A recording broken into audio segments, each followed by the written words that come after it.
మనం అందరం అనుకుంటాం కదా, డబ్బు, విజయం, గౌరవం వస్తే చాలు, లైఫ్ సెట్ అయిపోతుందని. కాని ఓ వ్యక్తికి సరిగ్గా 50 ఏళ్లు పట్టింది ఈ ఆలోచన ఎంత తప్పో తెలుసుకోవడానికి. ఆయన జీవితం మనందరికీ ఓ పెద్ద పాఠం. అదేంటో ఈరోజు చూద్దాం. ఈ మాటలు అన్నది విలియం, 77 ఏళ్ల పెద్దాయన. తన జీవితంలో నేర్చుకున్న అత్యంత విలువైన, కాని చాలా ఖరీదైన పాఠాన్ని మనతో పంచుకుంటున్నారు. ఆయనేమంటున్నారంటే, మీరు దేనికోసమైతే అలా పరుగులు పెడుతున్నారో అది నిజంగా మీకు కావాల్సింది ఇవ్వదు అని. 50 సంవత్సరాలు, అక్షరాల 50 ఏళ్ళు, అసలు ఉనికిలోనే లేని ఒక గమ్యం కోసం ఆయన పరిగెత్తారు. ఇంత సుదీర్ఘ ప్రయాణం వెనుకున్న కథేంటో, అసలు ఎందుకిలా జరిగిందో ఇప్పుడు చూద్దాం. సరే, ఈ 50 ఏళ్ల అన్వేషణ వెనుక అస్సలు కథేంటి? విలియం తన జీవితంలో ఇంత పెద్ద ఆశయాన్ని పెట్టుకోవడానికి కారణమేమై ఉంటుంది? ఆ మూలాల్లోకి వెళితేగాని మనకు అసలు విషయం అర్థం కాదు. ఇదంతా ఎప్పుడు మొదలైందంటే, ఆయన తన తండ్రిని చూసినప్పుడు. ఆయన నాన్న ఒక ఫ్యాక్టరీలో కార్మికుడు. సమాజం ఆయనను అస్సలు పట్టించుకులేదు కాదు, అసలొక మనిషిలా కూడా చూసేది కాదు.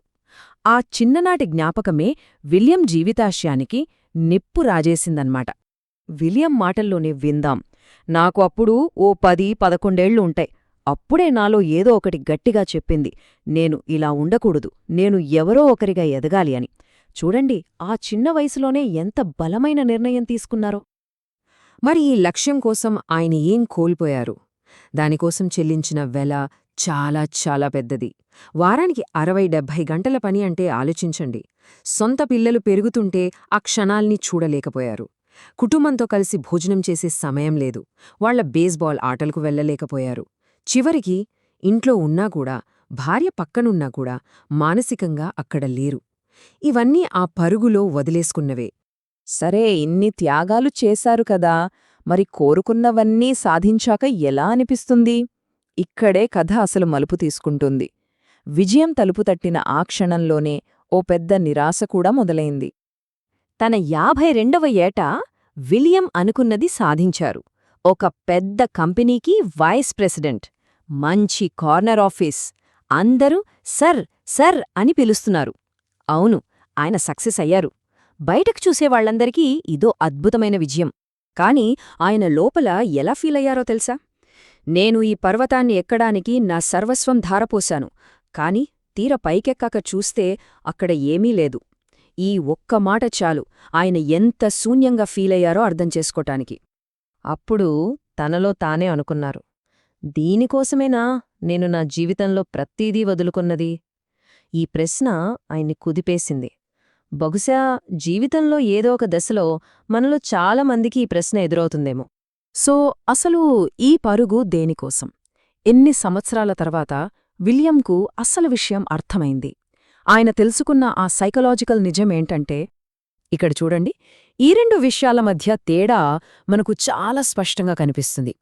ఓవైపు ఆయన వెంటబడినవి బయట కనిపించే లక్ష్యాలు, అంటే డబ్బు, ప్రమోషన్, పెద్ద ఇల్లు, సమాజంలో గౌరవం. కాని అస్సలు ఆయనకు లోపల కావాల్సింది వేరు. ఆ అంతర్గత అవసరాలేంటంటే, సురక్షితంగా ఉన్నాననే భావన, నేను విలువైనవాడిని అనే ఫీలింగ్, నన్ను ప్రేమించేవాళ్లున్నారని నమ్మకం. ఇక్కడ ఉన్న అసలు సమస్య ఏంటంటే, ఆ ఫినిష్ లైన్ అనేది ఎప్పుడూ ముందుకు జరుగుతూనే ఉంటుంది. అది ఒక మిరేజ్ లాంటిది. ఉదాహరణకి, ఇంటి లోన్ మొత్తం కట్టేశాక హమ్మయ్యా అనుకున్నారా? లేదు, వెంటనే రిటైర్మెంట్ గురించిన ఆందోళన మొదలైంది. అంటే ఒక టార్గెట్ రీచ్ అయినంత మాత్రాన మన లోపలున్న భయం పోదు. ఇదే ఈ మొత్తం విశ్లేషణలో మనం గుర్తుపెట్టుకోవాల్సిన అత్యంత ముఖ్యమైన విషయం. మన జీవితం బాగుపడినంత మాత్రాన భయం పోదు. మనం మారినప్పుడు మాత్రమే భయం పోతుంది. శాంతి అనేది మన చుట్టూ ఉన్న పరిస్థితుల్లో లేదు, మన లోపల జరిగే మార్పులోనే ఉంది. సరే, ఇప్పుడు ఈ పాఠాన్ని ఇంకాస్త పెద్ద చిత్రంలో చూద్దాం. అసలు నిజమైన స్వేచ్ఛ అంటే ఏంటి? విలియం తన స్నేహితుల జీవితాల నుంచి కొన్ని ఉదాహరణలు ఇస్తూ మనకు వివరిస్తున్నారు. విలియం 2 స్నేహితుల గురించి చెప్తారు. ఒకరి వయస్సు 84, ఇంకొకరిది 86. వాళ్ళిద్దరి మధ్య ఉన్న తేడా చూడండి. ఆ 84 ఏళ్ల వ్యక్తిని స్కోర్ కీపర్ అని పిలవచ్చు. ఆయనెప్పుడు తన దగ్గర ఏమి లేదు, తను ఏం కోల్పోయాడు అనేదాని గురించే ఆలోచిస్తాడు. పక్కవాళ్లతో పోల్చుకుంటూ బాధపడతాడు. మరోవైపు ఆ 86 ఏళ్ల వ్యక్తి ఆయనను ఉనికిలో ఆనందించేవాడు అనొచ్చు. ఆయనేం చేస్తాడంటే, నేను ఇక్కడ ఈ క్షణంలో ఉండటానికి ప్రయత్నిస్తున్నాను అంటాడు. ప్రస్తుతమున్నదాన్ని ఆస్వాదిస్తూ చాలా సంతోషంగా ఉంటాడు. చూసేరా తేడా? అయితే నిజమైన స్వేచ్ఛ అంటే ఏంటి? దానికి నిర్వచనం ఇదిగో. మనం లోపల ప్రశాంతంగా ఓకే అని ఫీల్ అవ్వడానికి మన బయటనుంచి ఏదీ అవసరం లేని స్థితి. ఈ ఒక్క వాక్యం జీవితాంతం గుర్తుంచుకోవాలి. మొత్తానికి ఈ సుదీర్ఘమైన కథం నుంచి మనం నేర్చుకోవాల్సిన పాఠమేంటి? ముఖ్యంగా ఈ పాఠాన్ని మన రోజువారీ జీవితానికి ఎలా అన్వయించుకోవాలి? మనలో చాలామందిమి ఓ పెద్ద ఉచ్చులో పడిపోతాం. దాని పేరే నేను అప్పుడు సంతోషంగా ఉంటాను అనే ట్రాప్. అంటే ప్రమోషన్ వస్తే హ్యాపీ, ఇల్లు కొంటే హ్యాపీ, పెళ్ళైతే హ్యాపీ ఇలా అనుకుంటాం. కాని ఇది ఒక పెద్ద అబద్ధం. సంతోషం అనేది భవిష్యత్తులో చేరే చోటు కాదు, అది మనం ఈ క్షణంలో తీసుకునే ఒక నిర్ణయం. ఇది చాలా అద్భుతమైన వాక్యం. ప్రయాణమే గమ్యం. మనం ప్రయాణంలో శాంతిని, సంతోషాన్ని వెతుక్కోలేకపోతే గమ్యం చేరాక కూడా దొరకదు. సంతోషం అనేది రోడ్డు చివర్లో ఉండే బోర్డు కాదు, దారి పొడవున పూసే పుల్లు లాంటిది. దాన్ని మనం దారిలోనే ఏరుకోవాలి. చివరగా విలియం చెప్పిన ఈ మాటలు ఈ మొత్తం సందేశాన్ని ఒక్క వాక్యంలో చెప్తాయి.